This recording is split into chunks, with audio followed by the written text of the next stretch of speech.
Te voy a contestar esta vez, hermano, aunque este es un tema del que yo ya no suelo hablar, porque he dedicado mucho tiempo, muchos vídeos y mucho desgaste a explicar cosas de estas que luego no se siguen sin entender. Pero bueno, como me lo pides con mucho respeto, yo te respondo con el mismo respeto.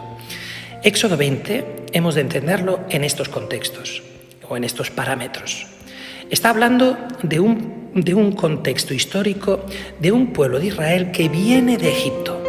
De hecho, precisamente el capítulo 21 empezaba diciendo a los 3 meses de salir de Egipto, y se habían tirado ahí años en Egipto. De hecho, probablemente la inmensa mayoría del pueblo que salió de Egipto había convivido con el politeísmo egipcio desde siempre. Por lo tanto, para ellos era como absolutamente normal el politeísmo, Esto muchas veces parece que se nos olvida, pero hubo un proceso en el pueblo de Israel de pasar al convencimiento, o a la creencia, mejor dicho, de que había muchos dioses, pero Yahvé era nuestro Dios y es el más poderoso, a llegar a un monoteísmo que fue un proceso en el tiempo en el que el pueblo de Israel llegó a creer firmemente que solo hay un Dios y que todos los demás dioses son ídolos.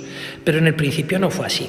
Entonces, Éxodo 20 se ha de entender en ese parámetro, en ese contexto de la época politeísta, y además en un proceso del pueblo de Israel que va a ir caminando y encontrándose con pueblos diversos que todos son politeístas.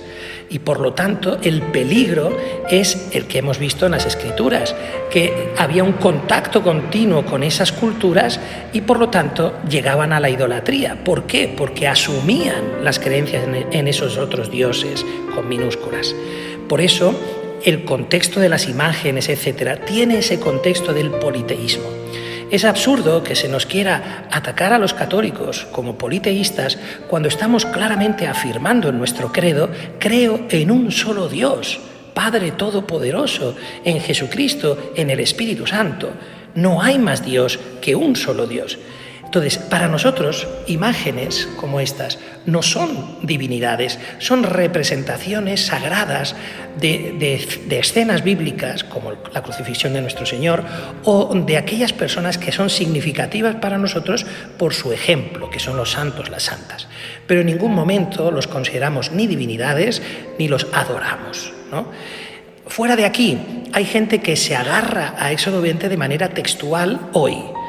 Y no es así, porque entonces tampoco tendría que hacerse ni escultura, ni pintura, ni arquitectura ninguna. Y no es eso lo que quiere decir Éxodo 20. Espero que te haya ayudado lo que he explicado. Un abrazo grande.